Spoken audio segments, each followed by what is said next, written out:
Hello everyone, welcome back to my channel. If you want to see how I made this lovely gown, please stay tuned and watch till the end of this video. Thank you.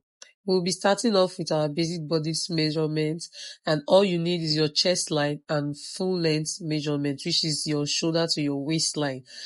So after that, we are going to place our curve rule starting from our shoulder point, the beginning of your shoulder point. You are going to connect it down to your armhole, but I later went on to go down by ½ inch from my chest line measurement. But I don't advise you do that, but I just did mine like that.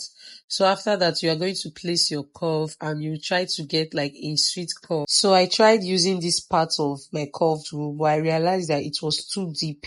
So I had to change the pattern of placement of my curved rule to give me another shape of armhole. So you can choose to do whichever one you prefer, but I just went ahead to go with this because it's better to be safe than sorry. So I'm just going to go ahead and do the same thing at my back armhole.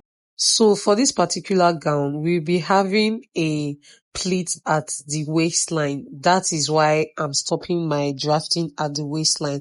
Other gown you see with this kind of method, they usually like flow like an A-line gown to the full length, but mine is going to have a pleat at the waistline. So I'm just going ahead to clean off my excess lines so I don't get confused, and I'm going to trace out the former lines so everything will be like nice and neat. So I wanted my back to have an opening, so I'm just placing my curved rule to trace out the kind of curve I want. So after that, I'm just going to label out my patterns so I don't get confused.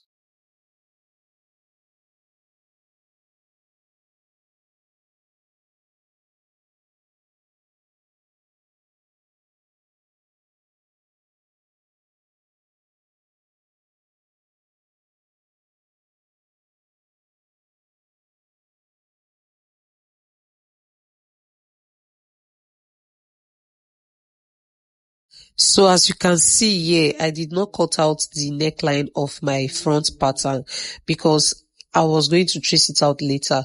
So you are going to divide your front neck into 3 equal half and trace it down to your chest line, just as you see me doing on the video.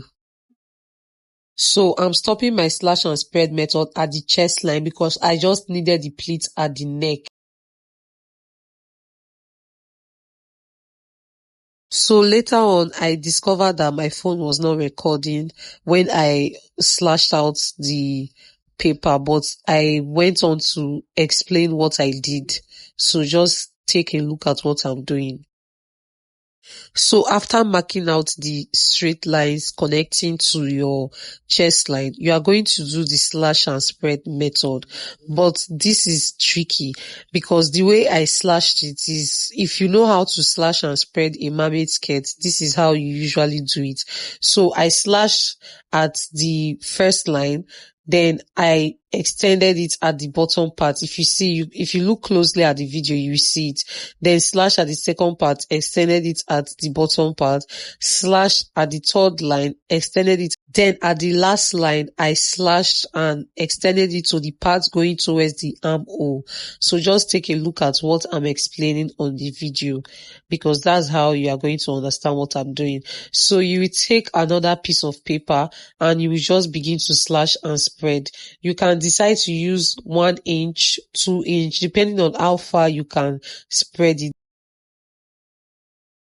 So you spread and you secure with your masking tape. Spread and secure with your tape, just as you see me doing here. I did not use a specific amount to to slash and spread mine. You can use 1 inch depending on how far you can do it.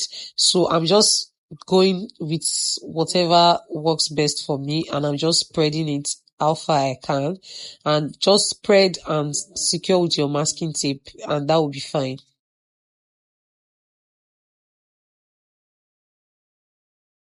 After that, you are going to follow the previous neckline measurement and you will trace out a new neckline. Just following, you are not going to get the exact line, but you will get something close to it, and you will trace out your armhole and everything, just as you see me doing in the video. So you are just going to trace out all your lines because you are going to be using the new pattern to cut out your dress. So I'm just sealing everything with a masking tape, and I'm going to trace out my front, my armhole, the bottom part, my front length, and just trace out everything. You are going to do the same thing for the back. It's just exactly the way I did the front. That's how you are going to do the back.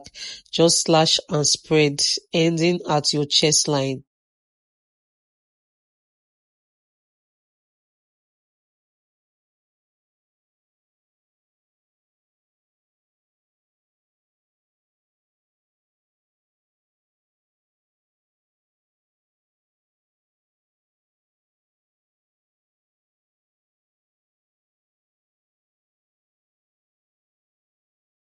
So you're just going to place your pattern paper on your fabric, secure with pins, and cut out the pattern.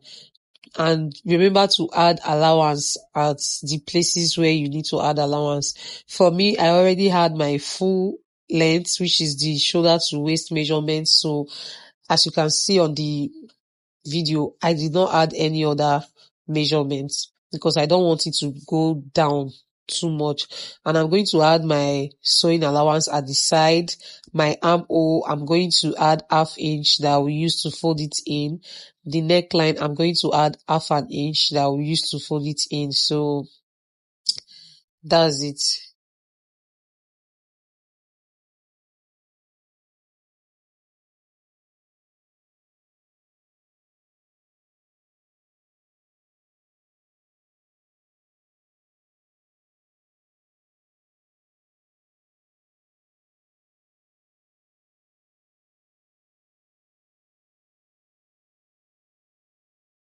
So if you look closely, I placed my zipper side at the folded edge of the fabric because I was not going to be using a zipper for this. So I needed that part to be at the folded edge. It already have like an opening at the back which will allow my client to wear it properly and it's going to fit well. And you know we already have like the front length is the same thing as my waist measurement. I did not like reduce it to my exact waist. So it's going to fit my client properly. So because this gown has a pleat at the waistline, I'm going to cut out a long strip of fabric and I'm going to use it as like what I'll use to get my gathers. So you can decide to gather it with your machine, but me, I just pleated it while I was sewing.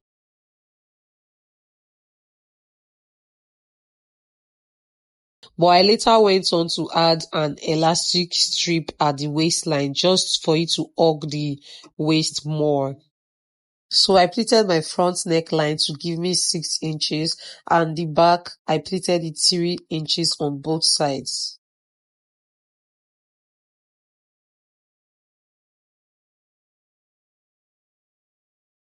So if you've been following my video for a while, you will know that I really don't like using bias. It's like so much stress for me.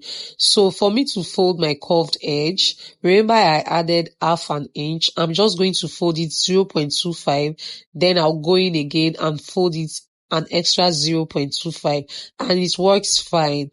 Bias usually like looks clumpy to me, so I rather use this method.